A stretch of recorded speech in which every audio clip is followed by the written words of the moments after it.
And what are you doing about them? Are you complaining? Are you calling political parties only to come and solve it? Or you are reflecting over them, identifying opportunities from those challenges, and preferring business solutions to those? That is key. So throughout this journey of ICE, I hope you've not forgotten the full meaning of ICE. Throughout this journey, what you certainly should be doing is looking more closely at your society, more closely at your immediate environment, and see what challenges are there.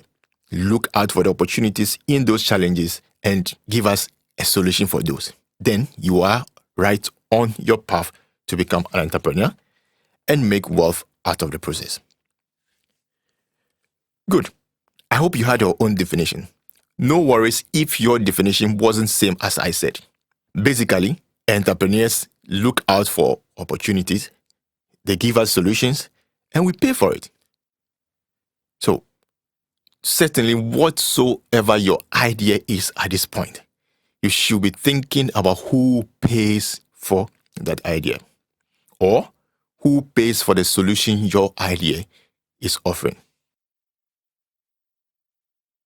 Now that we know who an entrepreneur is, I want you to take some few seconds, or should I say few minutes, to do this exercise. Now, we call this the self-assessment test. Now, what this test helps you to do is to assess yourself. So yes, this is not a judge or a teacher or a professor in your university assessing you as you might be accustomed to. This is you assessing yourself and getting to know yourself better. So you can come to the conclusion if you have the skills, the knowledge, the character of an entrepreneur. Kindly answer these questions truthfully. There is no need to make it look good. I am not there with you. Nobody needs to see this assessment. It's self-assessment. So you are better off telling yourself the truth. You should see on your screen a set of questions, about 15 of those. Now, to the right of those questions, you have the option to rate yourself between good, average, or poor. So I will take my time and go through each of those statements or questions. And again, this is to help you know if you have what it takes to be an entrepreneur. So statement number 1, I have the determination to finish what I set out to do. Evaluate yourself on this. Do you have the determination to finish what you start? Are you in the habit of finishing what you've started? You know yourself best. So rate yourself good, average, poor, and be sincere. Statement number 2, I work well with others. I work well with others. As you do know, as an entrepreneur, you will have employees, you will have staffs, you will have colleagues, partners. You may have customers coming over. As of today, how will you rate yourself on that? I work well with others. Again, good, average, or poor. Statement number 3, I have the respect and confidence of those whom I supervise. Statement number 4, I get along well with people in general. Statement number 5, I am a good organizer. Statement number 6, I communicate well with others. 7, I am able to motivate others to work well. Statement number 8, I know my limitations and don't try to go beyond them. 9, I listen well. 10. I am able to take valuable advice. 11. I can handle pressure calmly. Statement 12. I enjoy competition. I hope you do. 13. I have imagination and creativity. This is key. 14. I am good at solving problems. 15. I can handle detail and tie up loose ends. Now, so take your time, evaluate yourself on these 15 statements. And this will help you to know if you do have what it takes to be an entrepreneur. I hope you did patiently review each statement and evaluated yourself based on the provided slot in the template. If you are done ticking the boxes, I want you to take some few minutes or a minute, count or observe where your ticks are. So you were ticking whether you were good, average, or poor. Now, count your score according to the check marked in the left, center, and right columns. I'm referring to your check marks in the good, average, and poor columns. If most of your check marks are in the left column, you probably have the right qualities to run your business. However, a good score in this test is no guarantee that your business will be successful. This is because you still need all the other elements of a successful business to be in place to ensure that your business becomes a successful one. Now, this test was designed to give you an idea about your strengths and your weaknesses.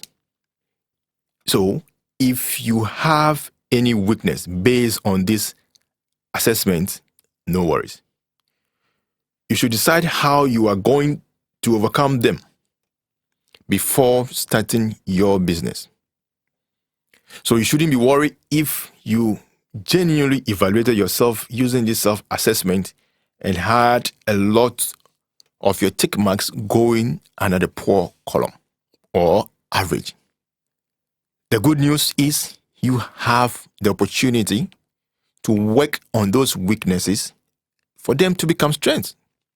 So long as you do that, you are on the path to becoming a successful entrepreneur. So I want to urge you on, go over the self-assessment, look over your responses to each statement, read over the statement over and over again and understand them and observe where you scored, either poor or good, or maybe average. Either ways, you might not be happy with your current rating. That is fine. Now, plan on how to work on the weak side to bring them up or even convert them from weaknesses into strength. Good job. I hope you're having fun and getting excited and warming into this whole journey of innovation, creativity, and entrepreneurship. We are just starting. There's more to come. I just want to give you some few examples of individuals that I know who are entrepreneurs. Of course, I did give an initial example of Zoomlion because it's very popular. But that may look a little bit big and you may feel that probably, if you've heard their story, they have in tens of subsidiaries. So that may look good, a little bigger for you to emulate.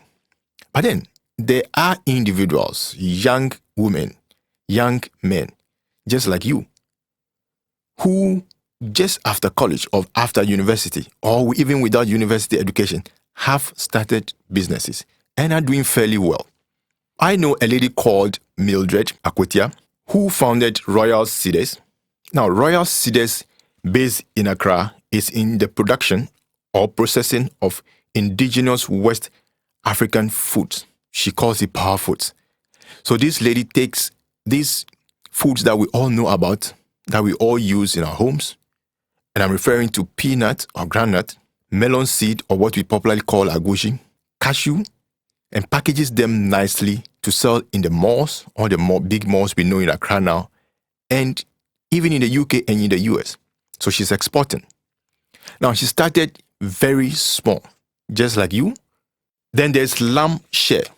Based in Tamale, they are in the processing of shea into butter, oils, body lotion, and other cosmetic products for her use. This they do from shea, which is very abundant in the northern regions of Ghana. So they pick these seeds that look like they do not have value and convert them into butter, oils, and give them nice branding and nice packaging, and they are selling very well. Then there's a lady called Ekuya Donko, popularly referred to as Ghana's chocolate queen.